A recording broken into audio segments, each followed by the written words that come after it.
ఓం శ్రీ సాయిరామ్. 1968 సంవత్సరం ఏప్రిల్ నెల సనాతన సారథిలో భగవాన్ శ్రీ సత్యసాయి బాబా వారు ప్రశాంతి మహాసభలు ఇచ్చినటువంటి ఉపన్యాసంలో కొంత భాగం తెలుసుకుందాం. సాయిరామ్.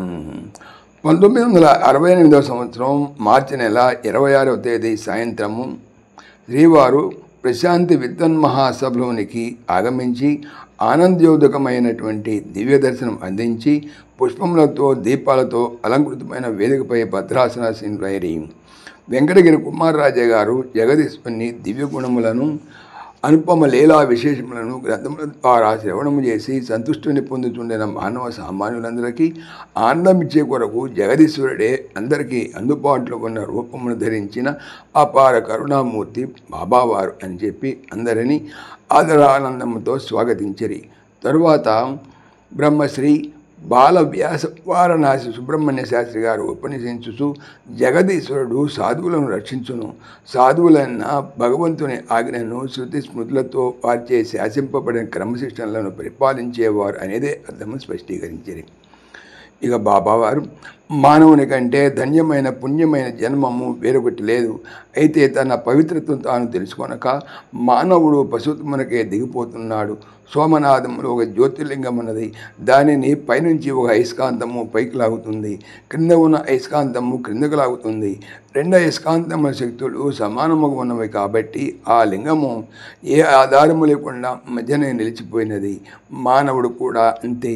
విషయవాసన అతనిని క్రిందకు లాగుతున్నది, పరమాత్మని అనుగ్రహము అతనిని పైకి లాగుతున్నది. మధ్యలోకమైనటువంటి మిథ్యలోకంలో నిలిచిపోయినాడు.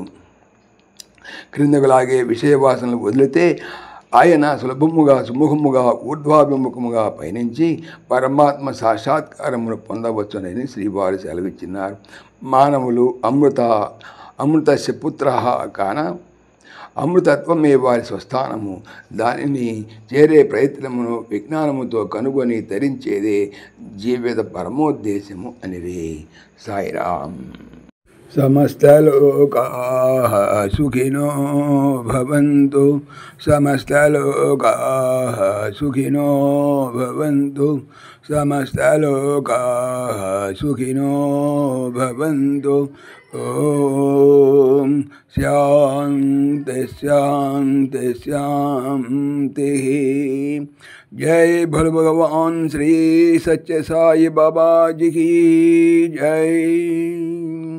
జై సాయిరామ్. జై జై సాయిరామ్. ఆత్మీయులకు మనవి, ఈ ఛానల్తో పాటుగా లెరన్ భగవద్గీత లైవ్ గీత అనేటువంటి మరొక భగవద్గీత ఛానల్ను నా చేత స్వామి చేయిస్తున్నారు.